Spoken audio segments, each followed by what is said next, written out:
My full name is Rebecca Smith. I'm 32 years old, and I married my husband, Michael, about 3 years ago in the spring. Our relationship is great, and we are also very close to his sister, Emily. We get along like sisters. This story involves a man named Daniel, who later married Emily.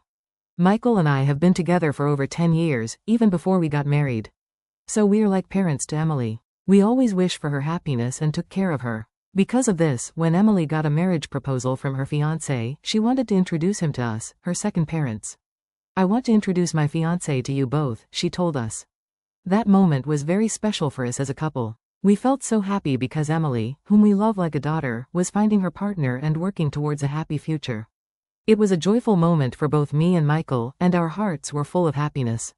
Finally, the day came. Emily brought Daniel, her chosen partner, to meet us. Daniel seemed to be around my age, maybe 32. He was 5 years older than Emily, which made me realize she likes older men.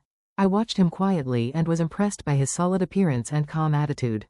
However, I noticed Daniel kept blinking at me. Did he want to say something to me? Was there something about me that bothered him? Or was it just a coincidence? These questions popped into my mind. I quickly checked my clothes and hairstyle for any issues, but found nothing wrong. Maybe realizing it was rude to stare, Daniel quickly looked away. In the end, we couldn't understand why he was watching me so closely, but Michael and I decided not to worry about it. We went on to introduce ourselves and started chatting with Emily and Daniel, who were sitting across the table from us. "Please take good care of my younger sister," was a classic phrase exchanged, and Michael responded with a smile, "Emily, I'm trusting you to him." Saying this, he entrusted Emily's future happiness to Daniel. This created a warm and friendly atmosphere at the gathering, easing the initial tension of our first meeting. At one point, Michael asked Daniel a question he was curious about. "Daniel, may I ask where you work?" I was very interested in his answer and listened carefully. Daniel answered proudly, puffing out his chest.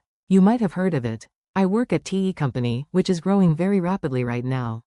"TE Company? Is that the famous game development company?" "Yes, that's correct. I actually started working at TE Company last year, but I didn't leave my old job because I didn't like it. TE Company approached me directly because they valued my skills highly, so it's like a promotion for me. Don't worry, I didn't start as a regular employee." Hearing this surprising story, both Michael and I were amazed. I couldn't help but widen my eyes and our gazes met. Seeing our shocked reactions, Daniel seemed satisfied that he had made an impression, and he spoke with even more pride. "That's why I want you to trust me completely with Emily. I'm climbing the career ladder quickly at TE Company and I'm confident that I'm progressing faster than most. Even though I started at a regular level, my salary will increase rapidly and I'll move up in the company quickly, so please don't worry." When I heard what Daniel said, I was so surprised that I couldn't speak. TE Company is super famous and I know a lot about it. Michael probably knows about it too, but since he doesn't work there, he might not know all the details.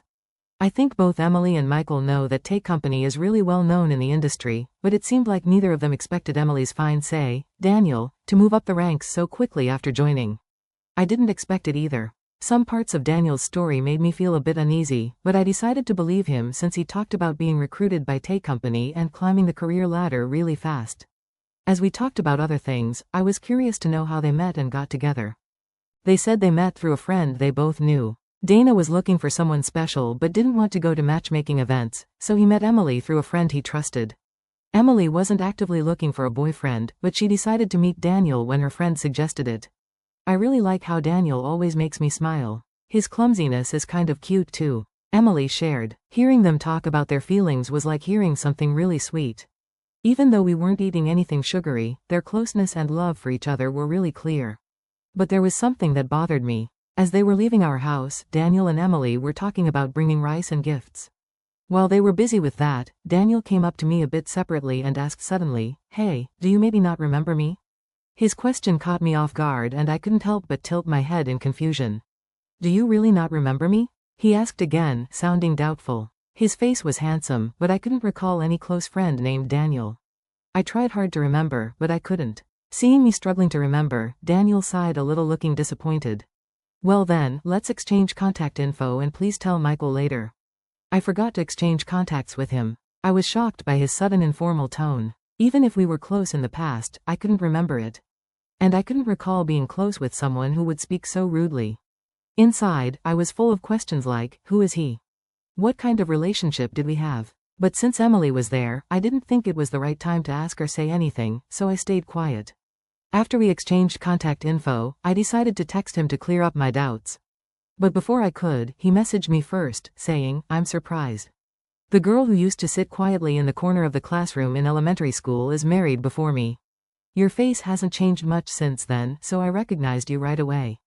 Growing up, I lived far away and in elementary school, I was teased by many classmates. Those memories are painful, so I moved away with my family from middle school.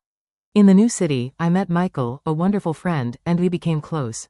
I'd rather not think about elementary school." His words surprised me, so I asked, "What do you mean?" I didn't want anyone to misunderstand, so I explained that Michael was involved in our messages. We agreed that Michael would be included whenever Daniel and I needed to exchange info. I didn't share my background or reasons with Daniel. After explaining, Daniel smiled warmly and asked, "Do you remember being called PU girl in elementary school?" The term PU girl had a specific meaning. It was used to tease me by my classmates because I was from a single-parent family. Even though we weren't really struggling financially, there was a time when other moms assumed we were, just because my mom was a single parent. This rumor might have spread among the kids and led to the teasing. Because of this, and because my mom was considering taking legal action against the moms spreading rumors, I decided to move to a new place. Since then, I haven't heard that unpleasant nickname, which used to cause me so much trouble. But one day, I was surprised when a man admitted he didn't even know what the word poor meant. I calmly told him, "Please watch what you say. You're my sister to Maz Vance, and that's all. Please don't say things that don't make sense." After that, he didn't message me anymore. Maybe he took my words seriously and realized he shouldn't be rude. But watching all this, Michael seemed really uncomfortable with the way the man spoke, and his face changed quickly. What is that guy even thinking? It's like he doesn't realize he's talking to the sister-in-law of the woman he's going to marry, and bringing up stuff from elementary school and acting like nothing's changed. "That's just crazy," Michael said, his anger showing. Seeing Michael so upset, I tried to calm him down, saying, "Take it easy. Take it easy." But I was also worried, so I called my mom right away and asked her to find a class photo from my elementary school days. I wanted to see if there was a classmate named Daniel in it. Mom quickly found a boy named Daniel and said on the phone, "Wasn't this Daniel the one who used to bully you the most?" Suddenly, I remembered everything I had forgotten. Daniel was indeed the main bully. Just to be sure, I asked Mom to send me the photo. Looking at it, he looked quite different now, bigger and chubby. That's probably why I didn't recognize him. After that, I decided to look into things further. A few months after our first meeting, I got a call from Emily, which was surprising after such a long time. "Rebecca, we haven't got your RCB for the wedding invitation yet. Are you and your husband planning to come?" "What wedding invitation? We were really looking forward to it, but we never got it." I told her. Emily seemed surprised and said, "I definitely sent it. Maybe something went wrong. Anyway, I'll bring it to you tomorrow," she said, sounding very sincere. The next day, Michael and I got the invitation directly from Emily, and we told her we'd be there. At that point, we had no idea what would happen at the wedding or how it would affect us. No one could have guessed what was coming next. On the day of the wedding, Emily looked stunning in her pure white dress, like an angel. I congratulated her with tears in my eyes, hoping for her happiness and ours too. But Daniel, the groom, quickly soured the mood. He pointed at me, surprising all of us. "Why are you here? I didn't invite you," he said, looking very displeased. It seemed like Daniel went out of his way to make sure Michael and I didn't get an invitation.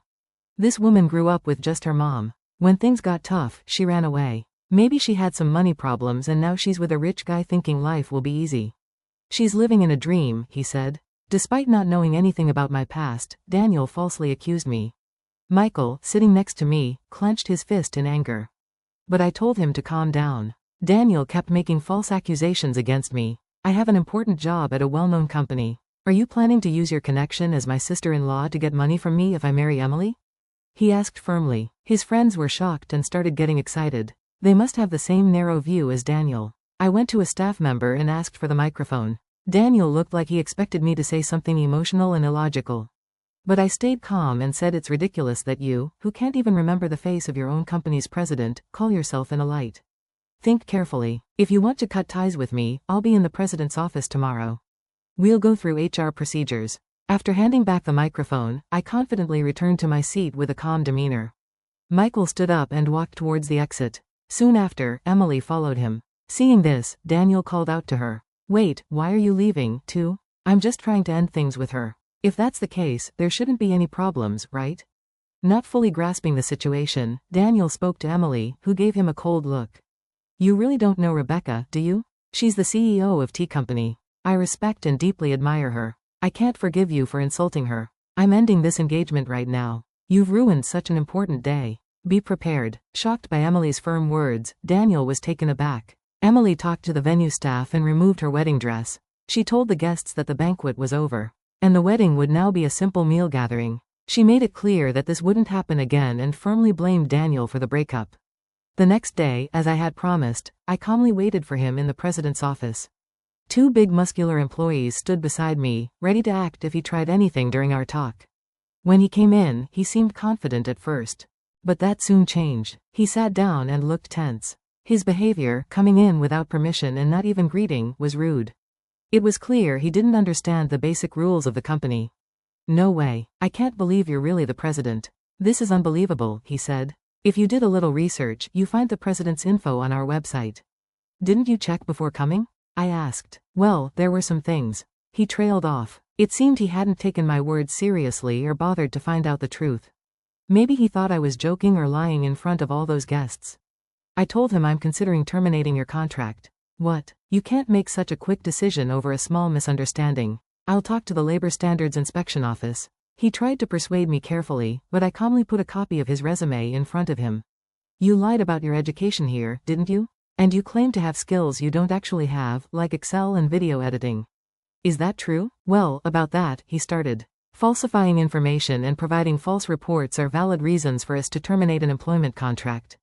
I told him directly. He looked surprised at my statement. In fact, I had a strange feeling about him since our first meeting. Afterward, I checked everything thoroughly. Normally, our company doesn't use headhunting methods. Even if we do, I personally meet and interview recommended candidates. But I don't remember having a deep conversation with Daniel. He joined through our regular hiring process and started as a regular employee. He claimed to be aiming for promotion and said he was skilled with certain software, but he actually wasn't. That's why he never got promoted. His self-assessment was very high, and I found that suspicious, so I looked into his attitude. He was lazy at work and seemed content just to be part of the company. I tried to help him improve, but he didn't change. Now that he's broken off his engagement with Emily, there's nothing special between us. He continues to act unpleasantly, making me uncomfortable, so I see no reason to be lenient with him. I promptly asked Daniel to leave the company, since he had only been with us for less than 6 months. There was no need to consider severance pay or handing over specific duties over such a short time. Can't you help me out? As an old friend, he pleaded. But I coldly replied, I don't see any reason to continue our relationship and arrange for other staff to handle his immediate departure. It seems he was hoping for financial help from his father, but because of the outrageous rumors he spread, that didn't happen. There's a past incident where my mother sued for defamation and Daniel's mother was the victim. My father paid compensation for damages once before. Faced with a similar situation with his son demanding compensation, my father likely reached his limit, stopped providing financial support and cut ties with him completely. Afterward, Daniel took care of his elderly mother while being pursued for compensation. Eventually, he vanished, seemingly taken away by people in all black clothing, and nobody knows where he is now. Someone might eventually come forward with information about his whereabouts. But I have no plans to actively search for him. Initially, Emily was deeply hurt when she learned about her fiancé's background. But time heals, and about 6 months have passed. She's starting to see it positively, saying it's probably best we didn't get married. Lately, her smile has returned, and she's even looking for a new partner. Seeing her happier again, Michael and I are truly relieved. They're even talking about having children now.